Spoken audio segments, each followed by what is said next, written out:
Hello, friends! Today I'll tell you about the animated movie The Queen's Corgi. Queen Elizabeth absolutely adored corgis well, maybe used to, considering her current state. That's why one day Philip brought her a puppy of this breed as a gift. They named him Rex, and he became so beloved by the Queen that he was made the first dog and given a special collar. Rex was settled in with the other royal pets Elderly Nelson and Margaret, as well as their younger companion Charlie, who secretly dreamed of taking Rex's place. The newcomer quickly became Elizabeth's favorite.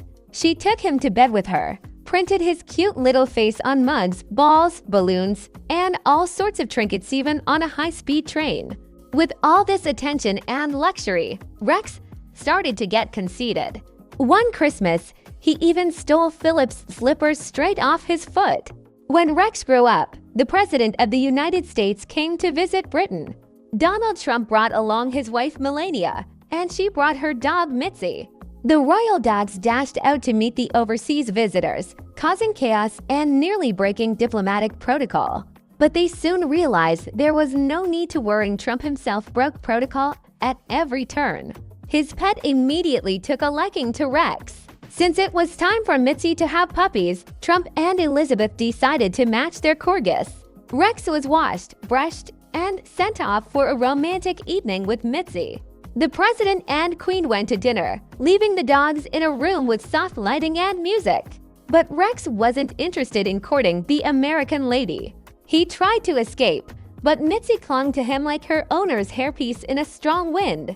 After a game of chase, they ended up in the banquet hall with the high-ranking guests. They ran under the tables until Rex bit the president in a sensitive spot and tore his pants.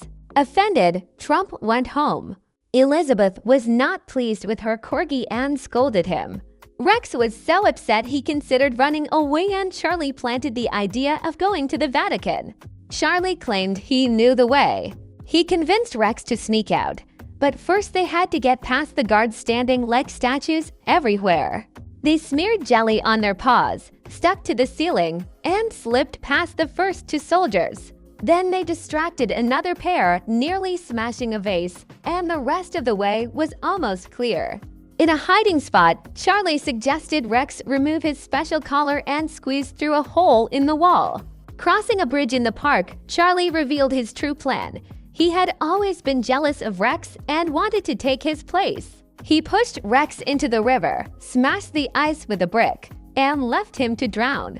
Rex got tangled in a bicycle wheel underwater and nearly sank. Thinking his rival dead, Charlie returned to the palace. But a passing man noticed Rex, pulled him from the water, and took him to a vet clinic located in the same building as an animal shelter. They revived him, then placed him in a cage with two wild dogs, Boss and Jack. Before that, Rex met a red-haired man at the reception desk who was drinking from a mug with the first dog's face on it but didn't recognize Rex. He looked just like a stray. Jack greeted him without much enthusiasm, and Boss refused to speak.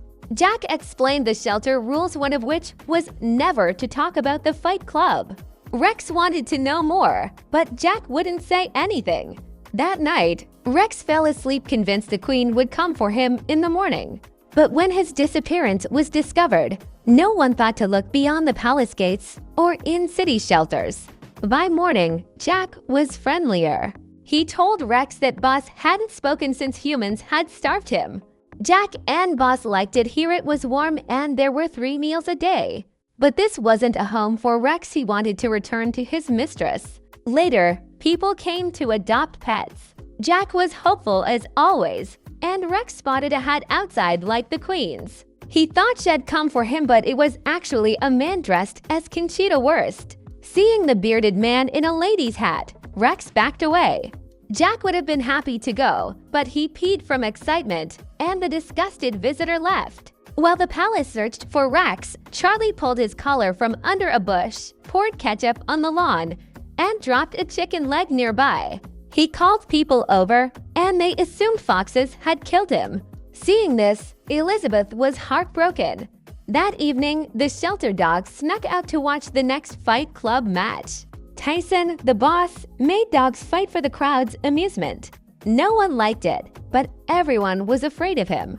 Tyson intimidated Rex too, but then Wanda appeared and he melted she was his girlfriend, so no one else was allowed to flirt with her. Noticing Rex soaking the floor, Tyson interrupted Wanda's show and started a fight between a boxer and bruiser. The boxer won, and bruiser was sent to the medical ward. Rex decided to win Wanda's heart. He approached her during a walk, but Tyson was nearby and ruined it. Rex boasted about his royal status, but Wanda didn't believe him until the red-haired worker dropped his mug with Rex's face on it. Realizing he was telling the truth, Wanda showed him some affection. Rex got carried away and sang to her, which Tyson saw.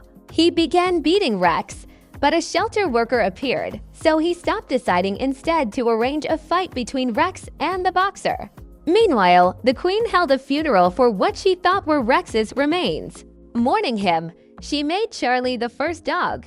To prepare Rex for the fight, Jack and the others trained him in the laundry using a washing machine drum for cardio, then strength and punching drills. But Rex was hopeless at fighting, so Jack gave him one piece of advice. When things heat up, run for your life. When the fight night came, Rex hesitated in his room until they convinced him to step onto the ring. Even Wanda came to cheer him on, which annoyed Tyson, so he stepped into the fight himself. Rex followed Jack's advice and ran. Tyson chased him down and caught him, but Wanda helped cutting the power so they could escape while the staff fixed it. Tyson swore revenge. Rex tried to rally the others against Tyson, but they were too scared. The next day, a little girl wanted to adopt Rex. Jack didn't steal the spotlight, letting her take him, knowing it was his best chance at safety. But Rex couldn't leave Wanda to face Tyson alone. He broke free and returned just as Tyson was about to hurt her. This time, the other dogs stood up to Tyson too, led by Boss, who turned out to be a strong fighter. He knocked Tyson's teeth out. With the bully gone, Rex and Wanda left for the palace. Inside, Charlie was about to be crowned first dog. Guards blocked Rex, so Wanda brought help. Jack and the others distracted the guards, letting Rex through. In his old room, Rex met Charlie, who tricked him into opening a closet, burying him and Wanda under a pile of toys. Charlie set the pile on fire and went to get crowned. Rex sent Wanda up the chimney with balloons to escape, while he searched for another way out. Wanda got their friends, who stormed the palace and put out the fire. They pulled Rex from the chimney. Wanda then grabbed the collar from Charlie's coronation, but Rex no longer cared about the title. He let Charlie have it. Elizabeth was overjoyed to see her beloved dog again and kept Rex and his friends in the palace. Charlie, however, was less lucky. He was mated with Mitzi and taken away by Trump to serve as the first dog of the United States, defending the nation's honor abroad.